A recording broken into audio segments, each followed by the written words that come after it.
তো আজকের টপিকটা হচ্ছে যে ফিউয়েল সেল। এই ফিউয়েল সেলের ব্যাপারে তোমাদের গতকালকে একটু বলছিলাম, তোমরা কলেজে অলরেডি পড়েছো, এটা বললে এইচএসসি সিলেবাস ছিল। তো হাইড্রোজেন হচ্ছে একদম বেসিক ফুয়েল যেটা, সেটা হাইড্রোজেন ছাড়া অন্য কিছু ফুয়েল দিয়েও কাজ করা যায়, যেমন লিকুইড ফুয়েল, মিথানল হতে পারে, আবার এমনকি কোলও হতে পারে, সলিড ফিউয়েল সেল যেটা বলে আর কি। তো এই সব ধরনের ফিউয়েল সেলই আসলে বিভিন্ন জায়গায় বিভিন্ন ক্ষেত্রে ডিপেন্ড করে যে কোন জায়গায় কোন ধরনের ফুয়েলের বেশি অ্যাভেলেবিলিটি, সেটার উপর বেস করে কাজ করানো হয়। তবে ইদানিং যেটার খুব ট্রেন্ড যেটা দেখা যাচ্ছে সেটা হচ্ছে যে হাইড্রোজেন দিয়ে করার জন্য, এই জন্য হাইড্রোজেন আসলে যদি রিনিউয়েবল সোর্স থেকে হাইড্রোজেন আসে তাহলে এটাতে আর কার্বন ফুটপ্রিন্ট থাকবে না। যদি না থাকে তাহলে সেটা থেকে আর ফার্দার কোনো কার্বন প্রডিউস হবে না বলে এটা আমরা ইউজ করতে পারি হচ্ছে ইয়ের জন্য, এনার্জি প্রোডাকশনের জন্য।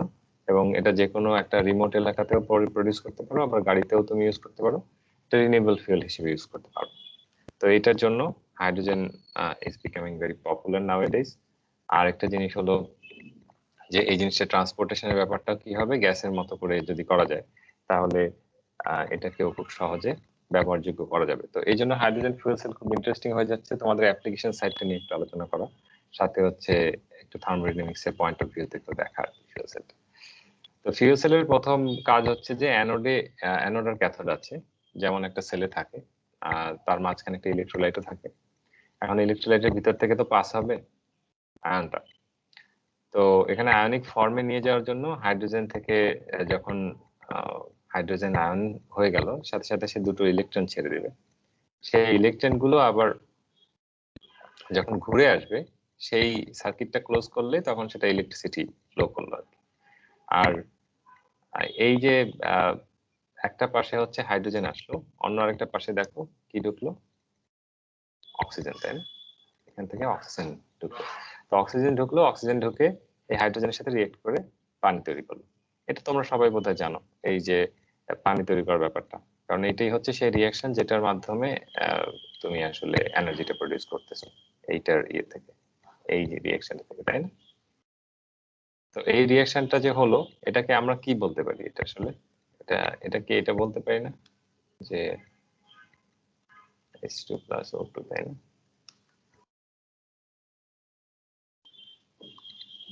হাফ তো হবে না, এটা কি হবে? H2O, তাই তো? তো এটা তার মানে হচ্ছে যে হাইড্রোজেনের কম্বাসন রিয়াকশন। কিন্তু নর্মালি যেভাবে কম্বাসন হয় আমরা সেভাবে করব না। আমরা এটা এমন ভাবে করতেছি, কম্বাসনটা হবে হচ্ছে একদম লো টেম্পারেচার, কিছুটা বায়োলজিক্যাল রিয়াকশনের মতো। বায়োলজিক্যাল রিয়াকশন লো টেম্পারেচারে হয়, হাই টেম্পারেচারে হয় থার্মাল রিয়াকশন গুলো। তো এই জিনিসটা ঠিক সেভাবেই এটাকে আমি একদম রুম টেম্পারেচারে এই রিয়াকশনটা করব। এটাই হচ্ছে ফিউয়েল সেলের অবজেক্টিভ, যে আমি রুম টেম্পারেচারে কম্বাসনটা করে এটা থেকে আমি কাজে লাগিয়ে ইলেকট্রিসিটি নিয়ে আসছি। এখন ইলেকট্রোলাইট যদি অ্যাসিডিক হয় তাহলে তোমরা এই জিনিসটা দেখতে পাবে, এই যে যেটা দেখতে পাচ্ছ, এই যে রিয়াকশনটা, হাইড্রোজেন থেকে দুটো হাইড্রোজেন আয়ন হলো, ইলেকট্রন বের হয়ে আসলো, সেই ইলেকট্রনটা আবার কনজিউমড হলো এখানে, হয়ে তারপরে ওয়াটার তৈরি হলো। তো এই যে জিনিসটা, এইটাই হচ্ছে অ্যাসিড ইলেকট্রোলাইট হলে এই ধরনের রিয়াকশন হবে। একই জিনিস যদি ইলেকট্রোলাইটটা চেঞ্জ করে দেই, অ্যালকালাইন যদি করে দেই, অ্যালকালাইন হলে তখন আবার ঠিক এইভাবে হবে না। তখন একটা কি হবে, অ্যালকালাইন হলেই সেখানে একটা বেসিক একটা জিনিস চলে আসে, কোন একটা হাইড্রোক্সাইড আছে ওখানে, তো সেই হাইড্রোক্সাইডটাকে নিউট্রালাইজ করছে হচ্ছে হাইড্রোজেন। ধরো সোডিয়াম হাইড্রোক্সাইড আছে, অ্যালকালাইন, তো হাইড্রোজেন ওটার সাথে রিয়েক্ট করলো, রিয়েক্ট করে তৈরি করলো ওয়াটার প্লাস ইলেকট্রনস। সেটা আবার গিয়ে ওখানে অক্সিজেনের সাথে রিয়াকশন করে হয়ে গেল আবার হাইড্রোক্সাইড। মানে এটা একটা সাইকেল। হাইড্রোক্সাইডটা তখন মুভ করবে, হাইড্রোক্সাইডটা মুভ করবে। আর আগে যেটা হচ্ছিল, দেখো কে মুভ করছিল, আগে হাইড্রোজেন আয়ন মুভ করছিল, এখন হাইড্রোজেন আয়ন তো নাই, সেই জন্য আমার হাইড্রোক্সাইড আয়ন মুভ করতেছে। কিসের ভিতর দিয়ে মুভ করতেছে? ইলেকট্রোলাইটের ভিতর থেকে। এখন ইলেকট্রোলাইট তো বিভিন্ন রকম হতে পারে, অ্যাসিড ইলেকট্রোলাইট হতে পারে, অ্যালকালাইন ইলেকট্রোলাইট হতে পারে, এটা তোমরা আগে থেকেও কিছুটা জানো। সেই সাথে রিসেন্টলি যেটা করে ইদানিং হচ্ছে একটা অ্যাসিড ইলেকট্রোলাইট ইউজ করে, সেটা হচ্ছে সলিড একটা মেমব্রেন, সেটাকে বলে প্রোটন এক্সচেঞ্জ মেমব্রেন। তো ওটাকে ঠিক এটাকে এটা যে ইলেকট্রোলাইটটাকে যদি চিন্তা করো, এটা একটা মেমব্রেন। তো তাহলে এটা যদি সলিড হয় এবং ঠিক এক্স্যাক্টলি ইলেকট্রোলাইটের মতো কাজ করে, তখন এটাকে পিএম বলা যায়, প্রোটন এক্সচেঞ্জ মেমব্রেন। তো এটার ভিতর থেকে শুধু হাইড্রোজেন আয়নটা পাস করবে, ঠিক এক্স্যাক্টলি এখানে যেভাবে দেখা যাচ্ছে, তাহলে আমার ফুয়েল সেলটা ভালো কাজ করবে। সেটা এখন বেশ পপুলার এট দিস মোমেন্ট আর কি, ওয়ার্ল্ড ওয়াইড।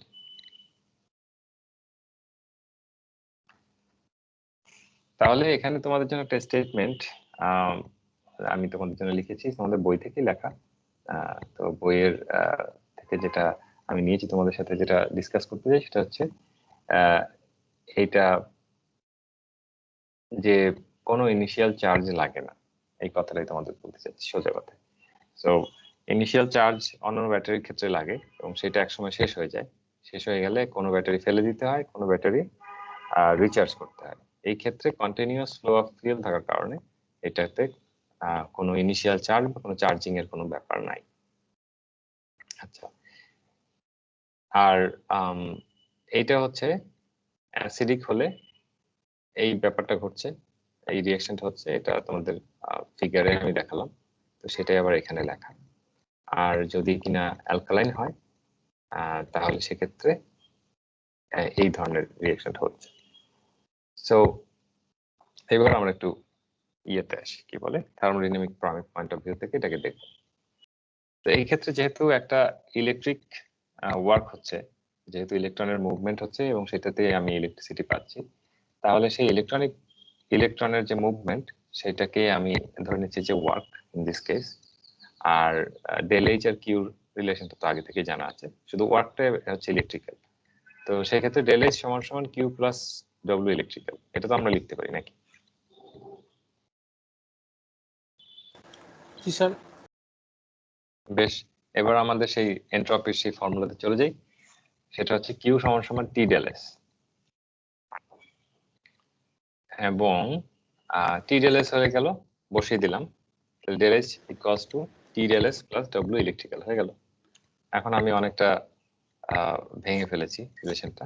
এখন ফার্দার যদি আরেকটু ইয়ে করি, আরেকটু ব্রেকডাউন করলে যেটা পাবো সেটা হচ্ছে যে ডব্লিউ ইলেকট্রিক্যাল তার মানে ডেল এইচ মাইনাস টি ডেল এস। এটাকে জাস্ট রিঅ্যারেঞ্জ করলাম, তাই না? এই জায়গাটা থেকে এই জায়গা থেকে রিঅ্যারেঞ্জ করে নিয়ে আসলাম। সেটাকে আমি বাই ডেফিনিশন বলতে পারি এটা তো ডেল জি, তাই না? ডেল জি সমান সমান ডেল এইচ মাইনাস টি ডেল এস না? জি স্যার। হ্যাঁ, তাহলে এটা তো খুব সহজ ডেরিভেশনে চলে আসলাম আমরা। আর heat transfer to the surroundings কে আমরা কি বলতে পারি, সেটা তো বলতে পারি হচ্ছে কিউ সমান সমান ডেল এইচ মাইনাস ডেল জি। এইটুকু পর্যন্ত যদি আমরা বুঝে থাকি, দেন এরপরের পার্টটা আরো সহজ। কারণ হচ্ছে যে আমরা জানি যে আসলে চার্জ কতটুকু যাবে, সেটা হচ্ছে আসলে কিউ সমান সমান 2na, আর হচ্ছে ইলেকট্রন যতগুলো গেল। তো এখন na হচ্ছে অ্যাভোগাড্রো নাম্বার। অ্যাভোগাড্রো নাম্বার কি জিনিস তোমরা জানো, এটার সাথে যখন ইলেকট্রনের ইয়েটা গুণ দিতে হয় এই চার্জটা, তখন সেটা হয়ে যায় ফ্যারাডেজ কনস্ট্যান্ট। ফ্যারাডেজ কনস্ট্যান্টের কত ভ্যালু? সেটার ভ্যালু হচ্ছে 96,485 কুলম্ব পার মোল বোধহয়। যাই হোক, এটা মাল্টিপ্লাই করলে শেষ পর্যন্ত ফাইনালি আসে হচ্ছে কুলম্বই বোধহয়, এটা বোধহয় কুলম্ব পার মোল না। এনিওয়েজ, তো এটার সাথে যখন 2 দিয়ে গুণ দিলাম, আমি পেয়ে গেলাম হচ্ছে কিউ এর ভ্যালুটা কত। বেশ, এখন আবার কিউ এর সাথে ডব্লিউ ইলেকট্রিক্যালের একটা তো রিলেশন লাগবে, তাই না? মানে একটা তো হচ্ছে এই বড় কিউ, সেটা তো আমার হিট, আরেকটা হচ্ছে যেটা ক্যাপিটাল কিউ, আরেকটা যেটা স্মল কিউ, সেটা হচ্ছে আমার চার্জ। আর এটার সাথে সম্পর্ক হচ্ছে এই ইলেকট্রিক্যালের।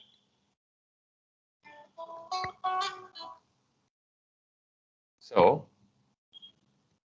এইবার ইলেকট্রিক্যালের সম্পর্কটা হচ্ছে এই যে ছোট কিউ মাল্টিপ্লাইড বাই ই। এখন ইটা কি? ইটা হচ্ছে ভোল্টেজ। তোমার সেলের ভোল্টেজ হচ্ছে ই। ভোল্টেজের সাথে এই চার্জের গুণ দিলে যেটা পাওয়া হচ্ছে সেটা হচ্ছে ডব্লিউ ইলেকট্রিক্যাল। এটা বাই ডেফিনিশন। তাহলে এটা যদি গুণ দিয়ে দিই, তাহলে তো জুল, কত জুল ইলেকট্রিক্যাল এনার্জি সেটা পেয়ে যাব।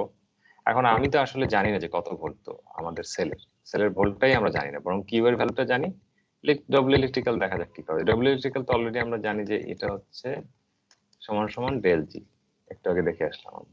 তো ডেল জিটা তো পাওয়া যাবে আশা করা যায়। তো ওইভাবে করে সাজিয়ে নিলাম যে এটার ভোল্টেজটা হচ্ছে ই সমান সমান W electrical divided by Q. Del G তো বসিয়ে দিতে পারি এবার, ডেল জি বাই কিউ বসিয়ে দিলাম। 25 ডিগ্রিতে মানে স্ট্যান্ডার্ড কন্ডিশনে ডেল এইচ এর ভ্যালু হচ্ছে 241.818 জুল পার মল।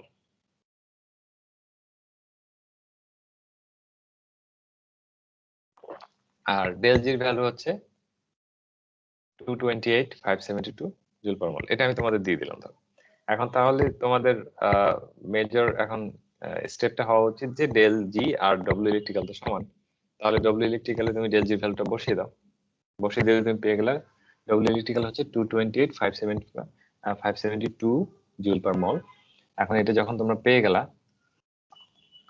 আর কিউ এর ভ্যালু হচ্ছে ডেল জি, ডেল এইচ আর ডেল জি ডিফারেন্স, তাহলে ডেল এইচ মাইনাস ডেল জি যেটা কিউ সেটা পেয়ে গেলাম। আর হচ্ছে ইটা হচ্ছে কি ডব্লিউ, এই যে কাটাকাটি হয়ে গেল। আচ্ছা, ইটা হচ্ছে W electrical divided by Q. Q. তাহলে ডব্লিউ ইলেকট্রিক্যাল হচ্ছে 228, আমি আর মাইনাসটা আগে লিখছি না, 228 ডিভাইডেড, এটা ডিভাইডেড বাই হবে কত, 192 সামথিং বোধ হয়, 192, ভুলে গেছি কত নাম্বার, 192 976, 192 976, এইটা আসে হচ্ছে 1.184 ভোল্ট। তার মানে শুধুমাত্র আমার দরকার হচ্ছে, দেখো চার্জের ভ্যালু তো সবসময় এটাই থাকবে, তাই না? অ্যাভোগাড্রো নাম্বার তো চেঞ্জ হবে না, তাহলে ওইটা থাকলো। শুধু তোমার দরকার হচ্ছে শুধু ডেল জির ভ্যালু আর ডেল এইচ এর ভ্যালু, এই প্রবলেমটা করার জন্য বাকি সব তুমি পেয়ে যাচ্ছ। সেই দুটো জিনিস দিয়ে তুমি বের করে নিতে পারছো যে আসলে তোমার এটা থেকে কি পরিমাণ ভোল্টেজ তুমি জেনারেট করতে পারো। আর এটাই তোমার দরকার ছিল, কারণ এই ভোল্টেজটা কত হলে তুমি পরে ক্যালকুলেট করতে পারবা কি পরিমাণ ইলেকট্রিসিটি তুমি দিতে পারবা এইটার জন্য। এখন আমি তোমাদের কাছে যেটা আসলে প্রশ্ন রাখতে চাই, সেটা তোমাদের বইতেও আছে কিন্তু তোমাদের এটা দেখতে হবে। সেটা হলো যে এটা 25 ডিগ্রিতে করলাম, এখন যদি এই রিঅ্যাকশনটা 60 ডিগ্রিতে হয়, সেই ক্ষেত্রে ভোল্টেজটা চেঞ্জ কতটুকু হবে, মানে আদৌ কোনো চেঞ্জ হবে কিনা বা কোনো মেজর চেঞ্জ আছে কিনা সেটা। আর একটা ব্যাপার হলো, এখানে তো আমি পিওর অক্সিজেন দিয়ে সেলটাকে কাজ করাচ্ছি, তাই না? এখানে যদি এয়ার দিয়ে দিই তাতে কোনো চেঞ্জ আসবে কিনা? কারণ হচ্ছে এয়ারটা হচ্ছে আমার পছন্দের জিনিস। যদি আমি অক্সিজেন দিতে হয় তাহলে আমাকে এয়ার সেপারেশন করতে হবে, সেই এয়ার সেপারেশন করে তারপরে অক্সিজেনটা ইউজ করতে হবে, তাই না? কিন্তু এক্ষেত্রে আমি যদি পিওর এয়ার দিতে পারি তাহলে আমার কস্ট কমে যায়।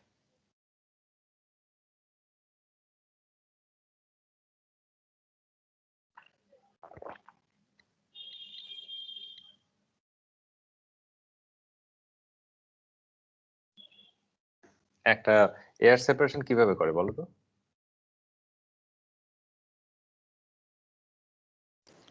লিকুইফ্যাকশন করে।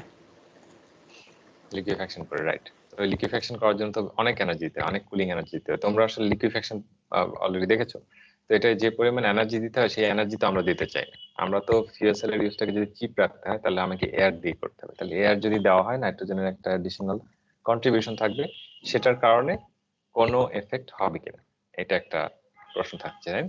এই যে 60 ডিগ্রিতে কি হবে সেটা তো বলা যাচ্ছে না, কারণ সেটার জন্য ভ্যালুগুলো চেঞ্জ হয়ে যাবে। কিন্তু এই এট দিস টেম্পারেচার তোমরা একটু বলো তো যে এই যে ক্যালকুলেশন গুলো করলাম এর ভিতরে নাইট্রোজেনের ইম্প্যাক্টটা কোথায়?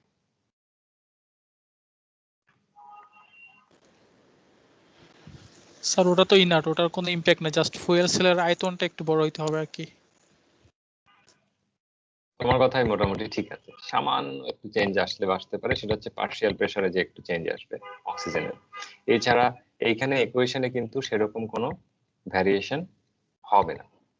বরং টেম্পারেচারের কারণে সামান্য একটু চেঞ্জ আসতে পারে, সেটা তোমরা ক্যালকুলেশনটা করতে হবে আর কি, তাই না? একটু 60 ডিগ্রিতে ডেল এইচ আর ডেল জির ভ্যালু দিয়ে তারপরে দেখতে হবে, কিন্তু calculation is very very simple. তো এই জিনিসই হাইড্রোজেন ছাড়া অন্য জিনিস দিয়েও করা যায়, but hydrogen is the most elegant fuel for fuel cell. এটা ছাড়া অন্য যেগুলো করতে যাবো সেখানেই কিছু না কিছু অ্যাডিশনাল ঝামেলা থাকে। তো যেমন ধরো তোমাদের একটা উদাহরণ দিই, যদি সলিড ফিউয়েল সেল হয়, সলিড ফিউয়েল সেলে কন্টিনিউয়াসলি তুমি সলিড কিভাবে ফিড করবা?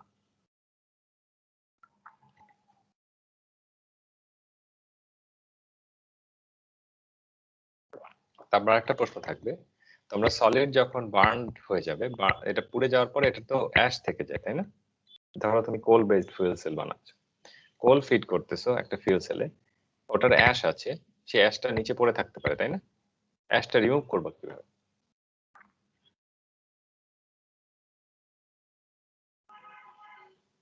সো এই প্রবলেম গুলো আসলে এখনো রিসার্চাররা ফেস করতেছে। আর একটা জিনিস তোমাদের বলি, সলিড ফিউল সেল অবশ্যই তোমাদের সিলেবাসে নেই, তোমাদের সিলেবাসে শুধু এটাই, এই ফিউল সেলটা নিয়ে কথাবার্তা হবে। আর এই চ্যাপ্টারটাতে খুব খেয়াল করে তোমাদের যে কটা এক্সাম্পল আছে সব কটা করতে হবে। মানে একটা টাইপের তো আমি অলরেডি অ্যাসাইনমেন্ট দিয়ে দেবো, তো তোমাদের প্র্যাকটিস হয়ে যাবে। সেটা আরেকটা বড় কারণ আছে, সেটা হচ্ছে এই প্রবলেমটা আমি তোমাদের ফাইনালে দিতে পারবো না, যেহেতু এটার ভিতরে সাইমালটেনিয়াস ইকুয়েশন সলভিং আছে অনেকগুলো। সেটা আমি চাই যে তোমরা প্র্যাকটিস করো অ্যাসাইনমেন্টে। আর অন্য যেগুলো আছে যেগুলো হাতে করা যায় সেগুলো তোমাদের সবগুলো করে ফেলতে হবে আর কি। সবগুলোই হাতে করা যায়, দু একটা হয়তো ক্যালকুলেটরে তোমার সিপিডিটি করতে হবে, বাট বাকি সব ক্যালকুলেশন একদমই সহজ। তো তোমরা সেগুলো প্র্যাকটিস করে ফেলবা। আমার মনে হয় যে 14-15টা প্রবলেম থাকতে পারে ম্যাক্স, এর ভিতরে একটা তো অ্যাসাইনমেন্টে চলে যাচ্ছে।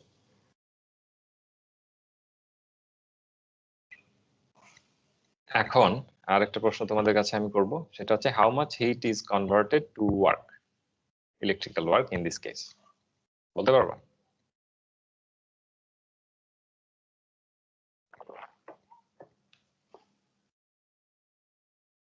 হিট বা এনথালপির কত পার্সেন্ট ইলেকট্রিক্যাল ওয়ার্কে গেল?